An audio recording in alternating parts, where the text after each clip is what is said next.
Welcome to the Nebraska Hawkeyes. These guys are brave. They're Hawkeyes living in enemy territory. Listen, these guys are way past their prime, but they're still Hawkeyes. They're spreading the Hawkeye hype to all of Nebraska.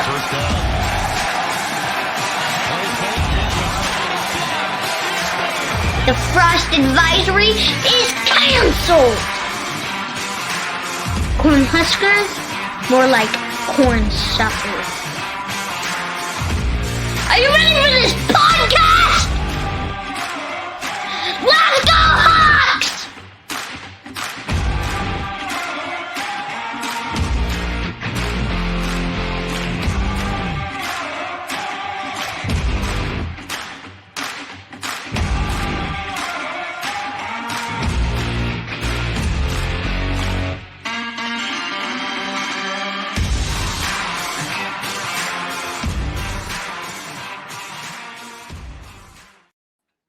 All right, welcome back to the Nebraska Hawks Nest, your Hawkeye oasis located in a Nebraska desert. Make sure to take a little bit of time out of your day, hit the like and subscribe button so you can get all the updated interviews from all of our Hawkeye legends and current Hawkeyes.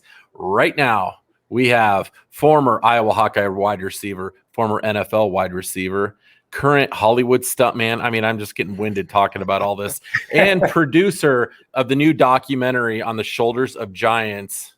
We have himself, one of our favorite wide receivers of all time, Quinn Early. How you doing, sir? Doing great, thanks. And I know I said this last time, but I love that kid. Next time you guys interview me, I'm going to rock a big fat gold chain. That'd be cool. I would love that. Well, and just to preface, Quinn, if Adam looks like he's sweating, he was in a big rush. He had some things come up. But Adam doesn't sweat; he glistens. So just remember that as we proceed. More of a sparkle. So it's pretty bad. So Quinn, it's been a little while since we talked to you last. Just personal life to start out with. How's life going? Anything new in the life of Quinn? You still in Southern California. Tell us about anything new that's going on with you. And we're going to get to the documentary here in a little bit. Things are going great. Just working here and there.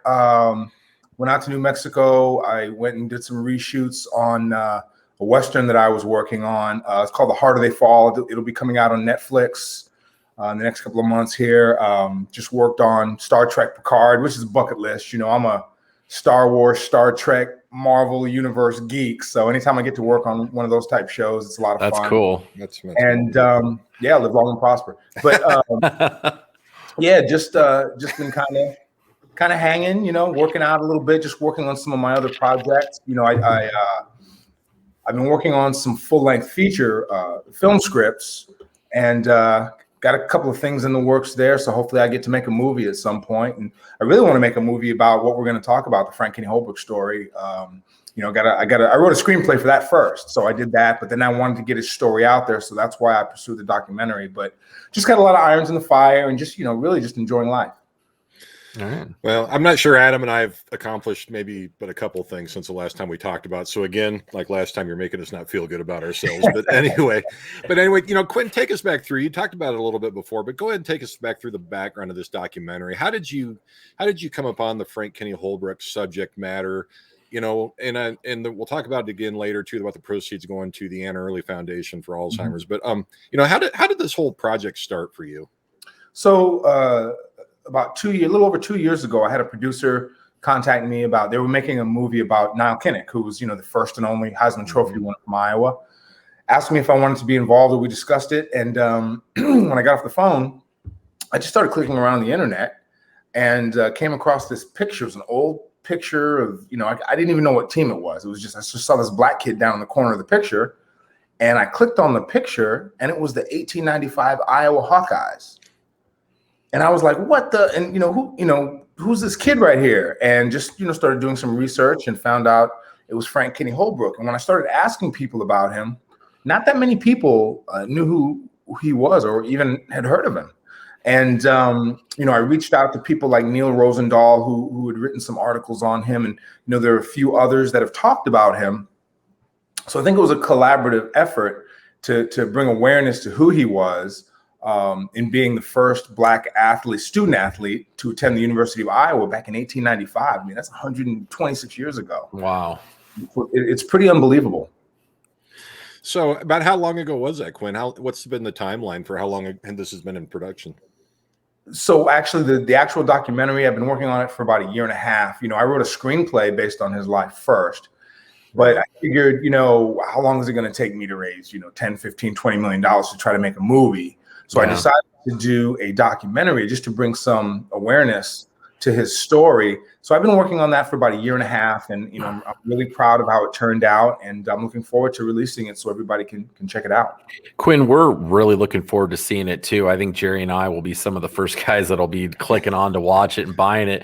I know you mentioned this, not to change the subject too much, but with the Niall Kinnick movie that was supposed to be coming out, then COVID hit, and I think they kind of halted production. Do you know what the progress is of that? Because we were really starting to hear a lot about it, and then we haven't heard anything for quite a while. Yeah, I haven't heard anything as of late. I'll have to reach out and find out what their plans are.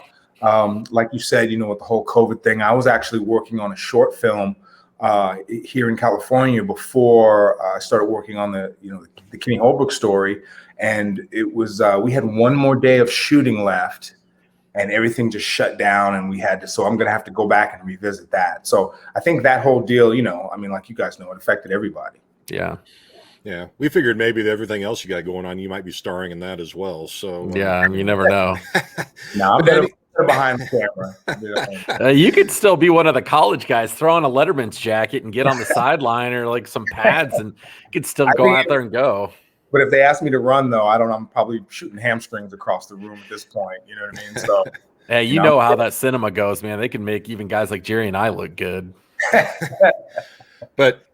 And, to Adam's point, I am really looking forward to this because one thing I've always enjoyed, and I think a lot of Hawkeye fans have, is knowing the history of the program. And, I'm looking forward to this fact because, again, it's, it's nothing that we've really ever heard about before. And, I mean, you're bringing it to light. And I'm excited. I've already, as we talked about before, I've already bought my my place in line here, and we'll get to the details on how people can do that as well. So, but one little quick note I wanted to, before I forget, is I believe you've got the aid of one Mr. Cameron Early in this documentary is all. Tell us who Cameron Early is and what his work so far, because I believe maybe one of his films is also going to be with this at a film festival or a show. But tell us more about Cameron.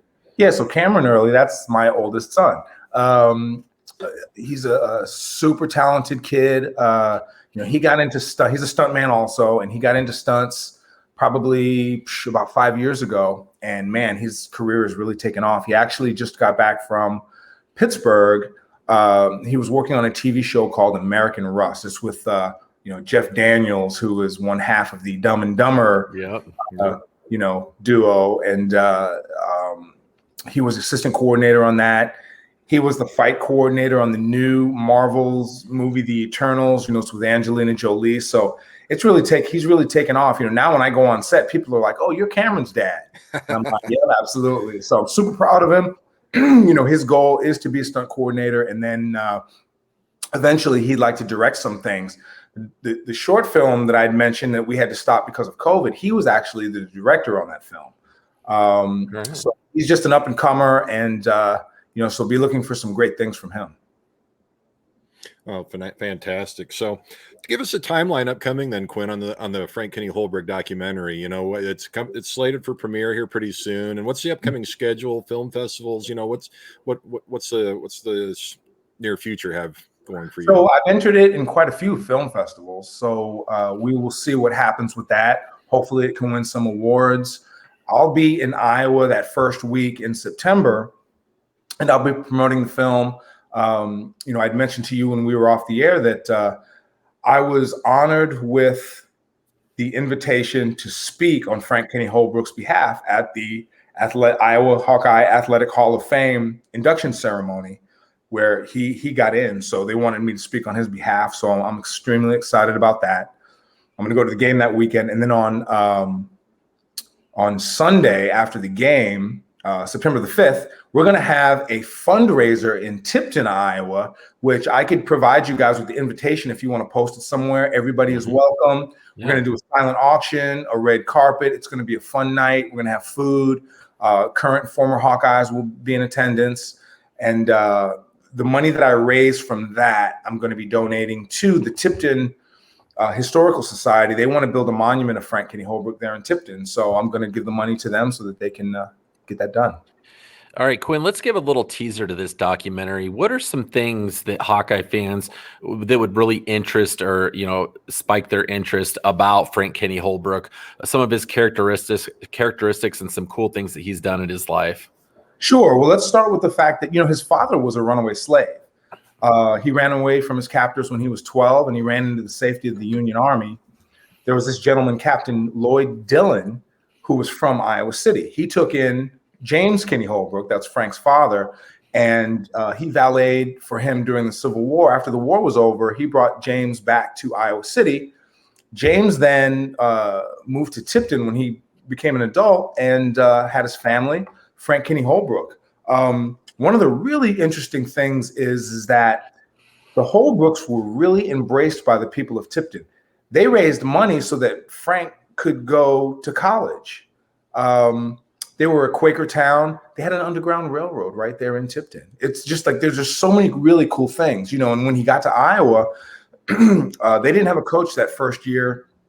They had to raise money so that they could even have a football season that year. And, they kind of coached themselves. They didn't do very well. And they had him playing end. And, back then in the late 1800s, they didn't throw the ball. So he was primarily a blocker. The following season in 1896, they hired a gentleman named Alfred E. Bull, who was an All-American football player from the University of Penn. He came to Iowa. He became the coach. One of the first things he did was he moved Kinney to running back, to halfback. And things just exploded from there. He became one of the best halfbacks in the nation. And, he led the Hawkeyes to their first ever conference championship. So really exciting story. What were some of the big things that you learned in researching this, Quinn? I mean, you went to Iowa for 4 years and, around the football program and such. And, what were some of the things that came to light that you were like, wow, I've never even realized that before? Or, just besides the story itself. I mean, was there anything about the school or? Well, just the fact that, back then, I mean, we know it was different times back then. And being a Black student at University of Iowa and really all over the country, first, I want to say they were pretty progressive, with the fact that, you look at the Duke Slater and some of these other people who went and played there, even though they had to face racism, just the fact that they were there and, they were able to be successful. Duke Slater went on to become a lawyer, a judge. He played in the NFL. He just got inducted into the NFL Hall of Fame, which is amazing. Whereas when you look at like some of these Southern programs, they didn't let Black people start playing until the 60s and 70s. And, so I think, the Midwest and the University of Iowa was kind of ahead of its time that way. It was, but it was really interesting to me, the fact that being a Black student there, they couldn't live in the housing. They couldn't eat at the restaurants, just all the stuff that we know. So they had to find places to live. So it was definitely a different time. So just imagine the adversity that these young men had to face and still be successful at what they did. So it's pretty impressive. Quinn, I just not too long ago picked up it's the Duke Slater biography, and so I'm going to be reading that and trying to learn as much about him as possible. But what does it mean to you, being an African American that has played at the University of Iowa, to have the field named after Duke Slater now? I mean, I think it's great. It's what's interesting is when I was at Iowa, I lived in Slater Hall. But when I was 18 and 20, I was more concerned with, what my hair looked like and how many girls I could meet and talk to, as opposed to the history. So it's just really interesting to be able to go back now and learn the history of, Iowa athletics and, African-American people who played there and were successful back in the 1800s, early 1900s, 20s and 30s and things like that. It's really interesting.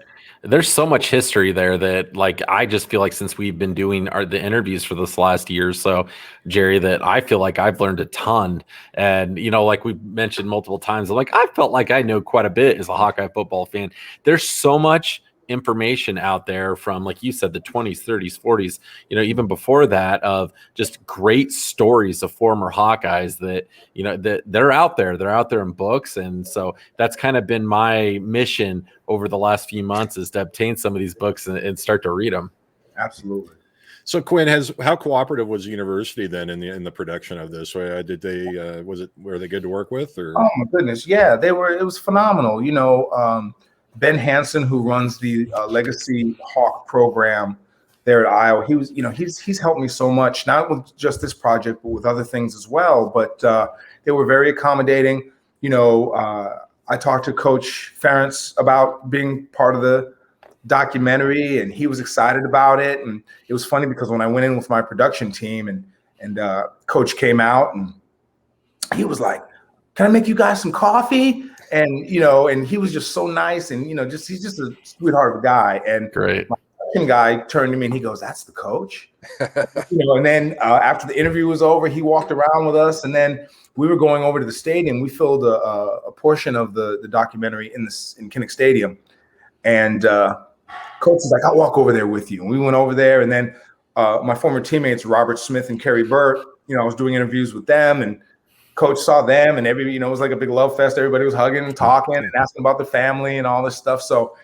everyone was extremely accommodating and excited to be a part of this project. And I just couldn't be any more excited and thankful for their help.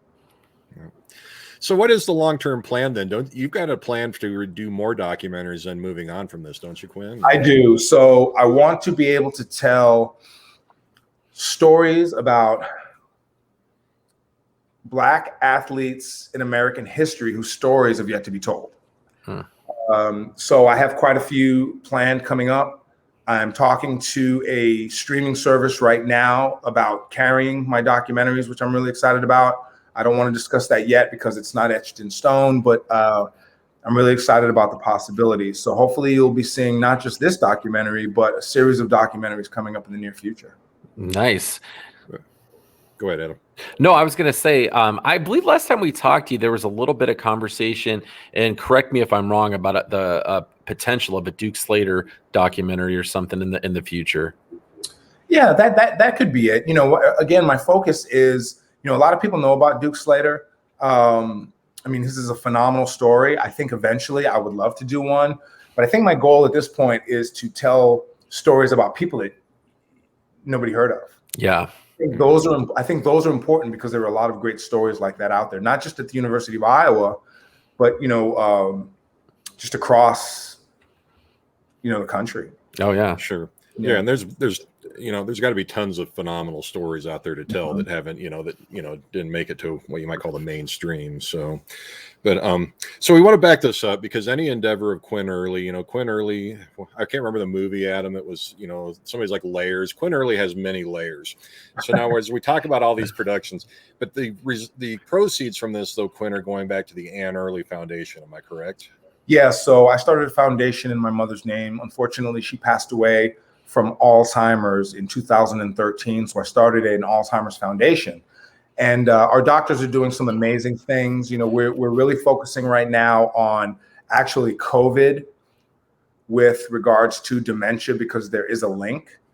And what I do is I actually counsel people who are caregivers of people who are diagnosed with dementia and Alzheimer's, because when my mother was diagnosed, I didn't know what to do. It was almost like somebody gave me a cinder block and pushed me in the water. Like I had no idea how I was gonna, navigate that.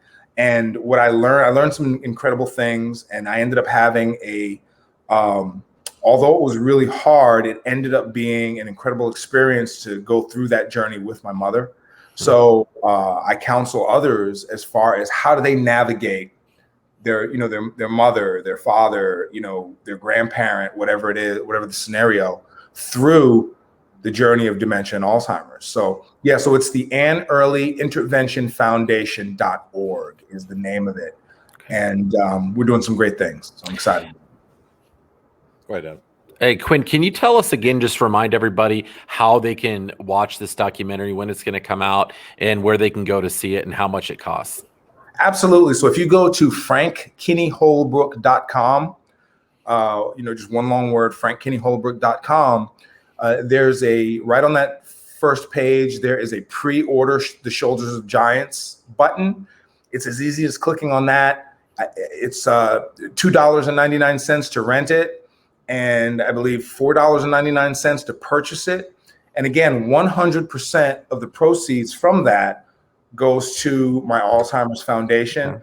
And I would love people to get on there and order it. And then I'm also going to be allocating some of the funds to the Tipton Historical Society. So again, they can build a monument to Frank Kinney Holbrook. So I'm really excited for everybody to see it. Quinn, with your life has been so interesting. You've done so many cool things. So whenever the movie about you comes out, Jerry and I want to know if we can be extras in the movie. I'll let somebody else write that. Yeah, but we just want to be in the movie, like maybe some like fat schlubs, like sitting in the seats, like, watching you play or something like that. We could be like those obnoxious fans or anything like that. I would be pretty good at that. We kind of play that role in real life. You got it. I just don't want to be the bully on campus or anything. That way I hurt my demeanor. But yeah. So, and then Quinn, real quick, is this just going to be strictly an online release, or will there be any theatrical or other methods? Or right now it's just online, but again, I'm talking with a company right now, so hopefully it will be something in the near future that will, you can turn on your TV and it'll be on there. But so for right now, it's just streaming through frankkinneyholbrook.com. I have a Vimeo on demand page that it's connected to. So get on there and purchase it. And I'm just really excited for everybody to see it. Great. Well, we're excited too, Quinn. And I mean, for our audience, get out there and support it. All of Adam and I's experience with Quinn on the interviews, off the interviews, you're about one of the most genuine guys we've dealt with, and we've appreciated everything you've done. And I'm honestly thrilled. I can't wait to see this, Quinn, because you've got me excited for it. So I really want our audience to go out and check it out as well. Thank you. Yeah, Quinn, anything we can do to help you out again, other than this, sharing anything and getting the word out, don't hesitate to let us know, because, like Jerry said, you've been such a pleasure to work with and such a genuine guy, and you're doing some really great work. And so we're huge fans of not only the playing career, but all the really cool things you've been doing lately. And we're excited to see the documentary. I cannot wait. Well, I appreciate it. I really do. And anything that I can do for you guys, just let me know. I'm always around. All right. That sounds good. Thanks, Quinn. Appreciate you coming back on. All right, Quinn. Have a good one. Go Hawks. Go Hawks. Right, you guys, go Hawks.